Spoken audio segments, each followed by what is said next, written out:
Siempre me apasionaron los mundos privados, íntimos, secretos de las personas. Quizá porque allí buscaba una explicación para esta circunstancia tan arbitraria y tan azarosa de estar vivos. Y las busqué y busco sobre todo en aquellas personas que parecen haberle encontrado un sentido a sus existencias. Estas entrevistas forman parte del extenso archivo de diálogos sostenidos a lo largo de años, con personalidades muy destacadas, tanto nacionales e internacionales, del mundo del arte, de la cultura, del pensamiento.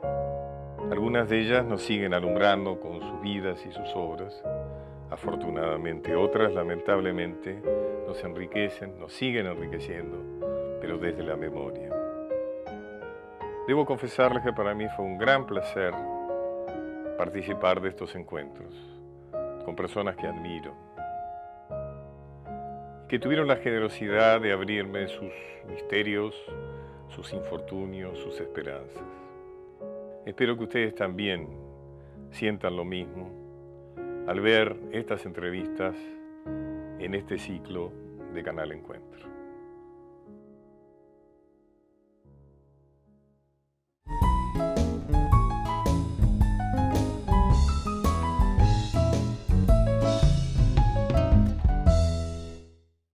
Paul Auster, escritor, guionista y director de cine estadounidense, es una de las figuras más influyentes de la literatura contemporánea. Nace en 1947 en Nueva Jersey.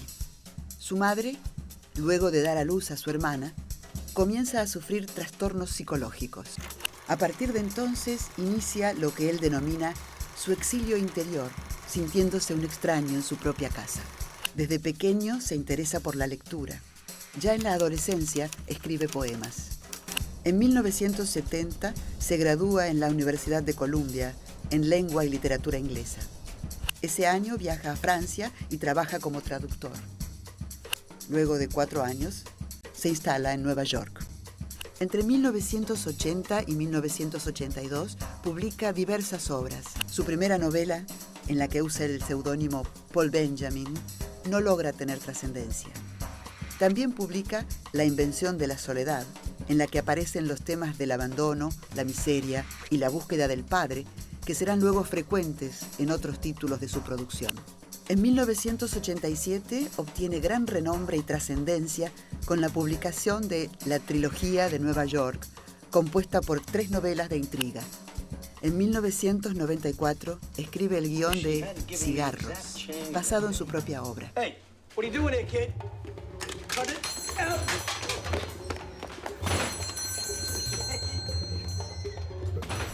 Continuará su actividad cinematográfica como guionista y como director.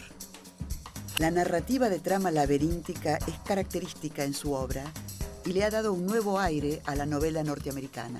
Sus libros fueron traducidos a varios idiomas. Creía que mi padre era Dios es un libro que nace en la radio. Paul Auster convoca a los oyentes de su programa a enviar relatos personales para ser leídos a lo largo de la emisión. La respuesta es abrumadora. Recibe 4.000 historias. Allí surge la idea de reunirlas en un libro. El resultado es un compendio de 180 relatos sobre la vida estadounidense. A lo largo de su vida ha recibido numerosas distinciones. Fue nombrado Caballero de la Orden de las Artes y las Letras de Francia, obtuvo el Premio Médicis de Literatura Extranjera y el Premio Príncipe de Asturias de las Letras. Actualmente Paul Auster vive en Brooklyn, donde continúa desarrollando su obra, tanto literaria como cinematográfica.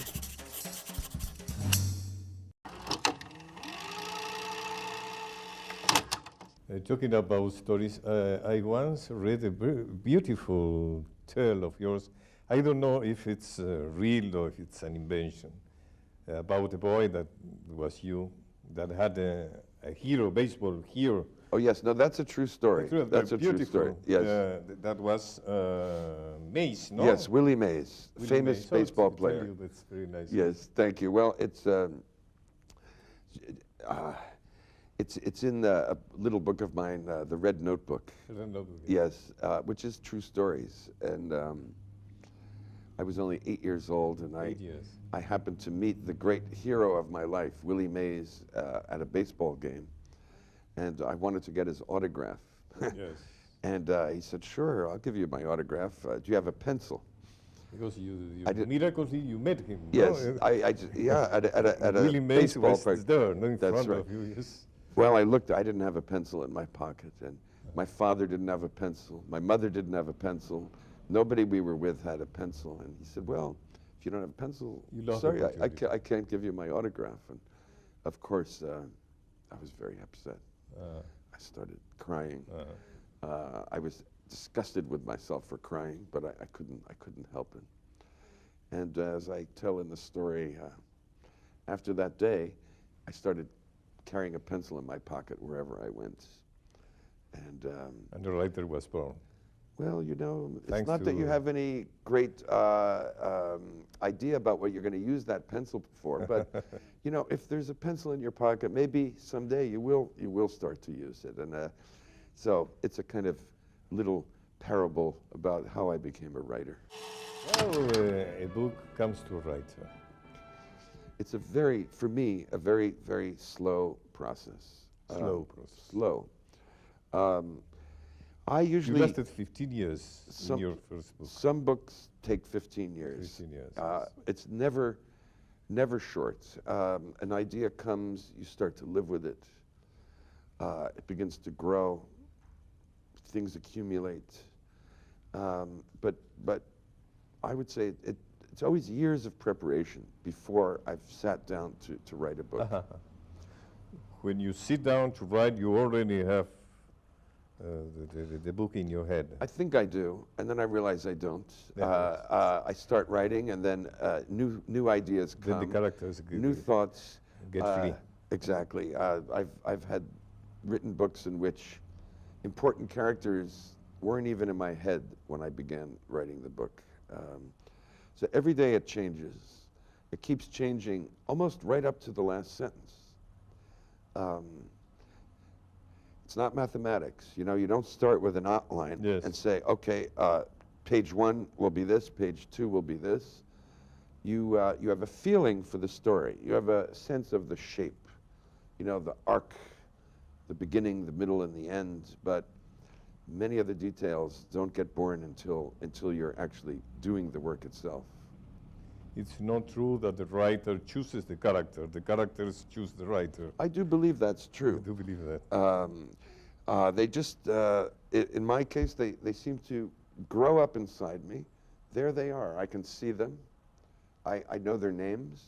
Most of the time, they have a name already. So it's coming out of the unconscious, obviously.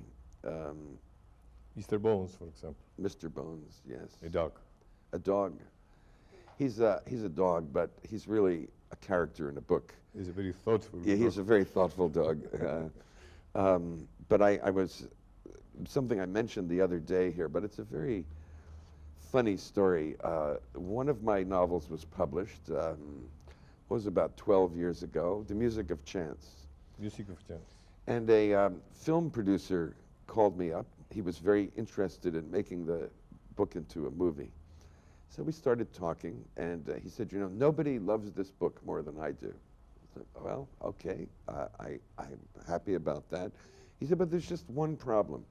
You know, you have these characters, Flower and Stone, and they're so interesting and charming and strange. And then you see them, and then they disappear from the book. I think if we make the movie, we should have them come back. And I said, but I can't do that. We can't do that. Then it's not the story. I can't do that to the characters. And he said, oh, yes, you can. Of course you can. You're the writer. You can do anything you want. You can move them around any way you like. And I said, actually, I can't. They tell me what to do. I can't tell them what to do. And so, of course, he never made the movie. He didn't love your book. He loved his book. Exactly. His version of your book. Yes. You had the experience of movies, no? Of making movies. Yes, to some degree. for me, it was a great, great adventure. One of the most thrilling things I've done. I would say about 5 years of my life was mostly devoted to film. To film? Yes, from around 93 to 98. You know, I've made 3 movies. Smoke has a Smoke. great success here. Smoke did very well. Blue in the Face, which is a kind of offshoot of Smoke. I don't know if it was shown here. And then Lulu on the Bridge, the film I made all by myself. They directed by you. Yes. You directed. The others, you wrote the script, but you also co-directed. Co-directed, co-filmmaker. I was very involved Wayne Wang. with Wayne Wang. That's Yes. exactly right. I've always loved movies. I've been interested in them from the time I was a young person. There was even a moment when I was about 20 when I thought I wanted to go to film school and learn how to be a director. So it's not something that came out of nowhere, this interest. But as time went on, I settled in as a writer and forgot about films as a career. I had always thought my personality wasn't right. As a young person, I was very shy, had very great trouble talking in front of people. And I thought, this is not the personality for a film person. But ironically enough, as I started publishing novels, filmmakers got interested in my work and wanted to collaborate on different projects. There were a number of people who were in touch with me, and then finally Wayne Wang and I made these films together, and it's a different way of telling stories. It's maybe not as lasting as books, although great films are just as great as great books. But it's such a human challenge to try to create a film. It's so difficult. There's so many obstacles. And yet, I enjoyed too working with other people for a change. This was happy for me. Why the film you directed, the Lulu on the Bridge, didn't go in theaters in the United States? It was in DVD and it was yes, exactly. It was, well, I think it was a combination of 2 things. The people who supported the movie, the producers, they were an English company. They were very greedy and stupid, and they wanted enormous amounts of money from American distributors to release the film. And we had offers, which I thought were very good offers, and they kept saying, no, we want more, this is not enough. And then we took the film to the Cannes Film Festival, where I was hoping it would do well, and then somebody would want to distribute it. Well, we were destroyed by the press. It was absolute massacre. And so after the Cannes Film Festival, nobody really wanted to touch the film. It was, as the producer, my good friend, the producer said, we had become radioactive, dangerous, and no one wanted to touch it. It's one of those misfortunes that come along. But it was a success in several countries, no? Yes, it did quite well in some places. Yes. That's good and bad of movies, no? Yeah, it's not a lonely action like literature. It's business. It's a lot of people, business, yes. so that can be positive, but also negative. Exactly. I learned a lot. It was a difficult experience for me, going through all this, these disappointments. But at the same time, making the film was a great moment in my life, so I certainly have no regrets about it. You were born in New York. Yes. And you live in Brooklyn. Yes. Why Brooklyn? Originally, I moved out there in 1980. 1980. 1980. I had no money. I couldn't afford to live in Manhattan anymore. So I went across the river, I found a place, and I discovered that I liked it there very much. And I feel that it's a good place to live. And it's still a good place. Still a good place. Still a good place. Yes, yes. Little by little, Brooklyn has become more and more chic. It's extraordinary how it's continued to renovate and improve. My neighborhood now is so expensive that I couldn't buy my house now if I were trying to buy it today. It's too much for me. I'm glad I got there years ago. You know. Perhaps they are proud of being your neighbor. Brooklyn, it's like a little village there in the neighborhood. People know each other. It's intimate and quiet, and it's a good place to work. You had an intense life, no? For example, you're a merchant seaman, no? Yes, that was 30 years ago, more than 30 years ago. More than 30 years as ago. a young person. That was a good thing to do also. Yeah, no? Yeah. Then you went to live in Paris. Yes. You spent 3 or 4 years. Yes, that's right. At that point, America was in chaos. You know, this is 1970 when I moved to Paris. Vietnam War. I just finished my studies, and I was so wrapped up in the politics of the time that I really wasn't doing the writing that I wanted to do. There I was, a young man determined to be a writer, but I felt that the only way I could test myself would be to leave my own country, live somewhere else for a while, and just concentrate on what I wanted to do. And it helped. It helped to get away. The 70s, beginning in Paris, was a boiling city, no? Yeah. Well, it was the post-1968 Paris. Yes. So there was still a lot of ferment in the air. I guess in the years I was there, it did calm down. By the time I came home in '74, France was not the same place. That was your poetry time, no? Yes. I was mostly writing poems, translating. You translated, yeah. I translated a lot, writing essays. And pretty much until around... Not prose? Very little, no. I was Very writing at times, but not very satisfied with the results. I never showed it to anybody.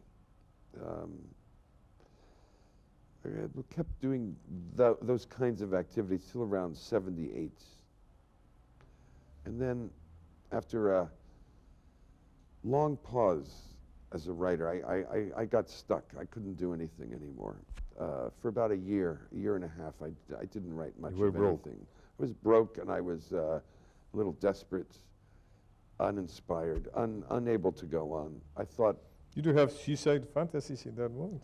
Suicide? No. Everyone's thought about it, but I never had an active suicide fantasy. No. But little by little, I found the desire to write again. And it was prose. It wasn't poetry anymore. I was reborn as a new writer, as a prose writer. So you emerged from crisis, being a prosist. That's right. That's right. And I just kept doing that all the years since. Which is the worst opinion about you or your work you heard or you read? Oh, there have been so many. It's so many very hostile attacks against my writing. Yes. It would be hard to cite one. Maybe though I'm thinking there was an article in a French newspaper. I think it was the Figaro. I can't remember when it was, but this critic didn't like the book at all. And he said, this review should have a black border around it because what we are witnessing is the death of an artist. The death of an artist? Yes, so I thought that was probably the most extreme thing that I've ever gotten. But what can you do about it? I know a more subtle attack to you, but a friend of mine told me when he asked an American critic about you, she said, "Oh, he's so handsome." And he said she was attacking him. Listen, luckily, books are going to outlive us, right? It's all the stupid things people say and think fall by the wayside. If the books are real books, they'll live on. Sometimes you say that you consider Borges as a limited writer, and you spoke well about Tomás Eloy Martínez, for example. Well, with Borges, I want to clarify that, because I really like Borges very, very much. By limited, I mean his range is very small. Range, but yes. He's deep, you see. It's very profound and very original. But small range. Small range. He's not Tolstoy. He's not Dostoevsky. He's not James Joyce. These are big writers. Borges he stakes out a small intellectual territory for himself and explores it with brilliance and tremendous panache and great humor also. He's one of the wittiest writers of the 20th century, I think. And it's hard to imagine 20th century literature without him. So I really want to make it clear that I'm a great admirer. I started reading him at limited range. Limited, but that's okay. But not a limited writer. That's what I mean. I mean, he's well, let's think about Giacometti is a limited artist. Yes. He's doing these things all the time, but that doesn't mean he's not great and profound. But he's not Picasso or Matisse. It's just a different approach to how one goes about one's work. Yeah. Very clear. Yeah. Is it true, Paul, that Don Quixote is your preferred book? I think if I had to pick one, it would be that book. Yes. I mean, not frequent in American writers to choose. Maybe not. I don't think I'm the only one who feels this way.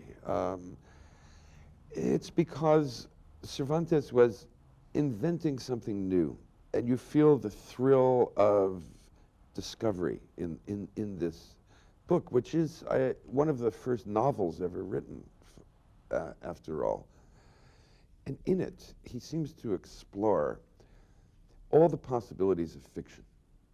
What it means to read books, what it means to become enchanted with books, what it means to write books.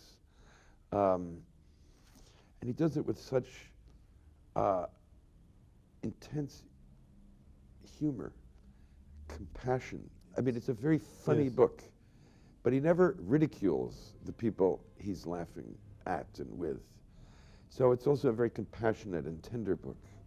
And I think it's extraordinary that a novel written 400 years ago can still touch us. It's, you know, it proves that it's a great book. You know, most of the literature from that time is forgotten. But there's Cervantes and Shakespeare, and we think about those characters. Don Quixote, Hamlet, Lear. Yes. These are real people for us. They are more important to us than people who have actually lived. Some minutes ago, you told us that you began to write prose after a deep crisis. And Don Quixote was began to write, Cervantes began to write Don Quixote when he was in prison of Turks. Yes. And also he had already lost his arm. His yes, arm. yes. Do you think literature or artistic creation is related with personal tragedies? It can be. It can be. And then again, not necessarily. I think the beautiful thing about art of all kinds is there are no rules. There are no precedents. Everyone is a unique individual who's experiencing life for the first time and the only time they're ever going to experience it. And you know, you find your way to do it. Some people, I think, can only produce art under happy conditions. Other people are driven to it out of desperation.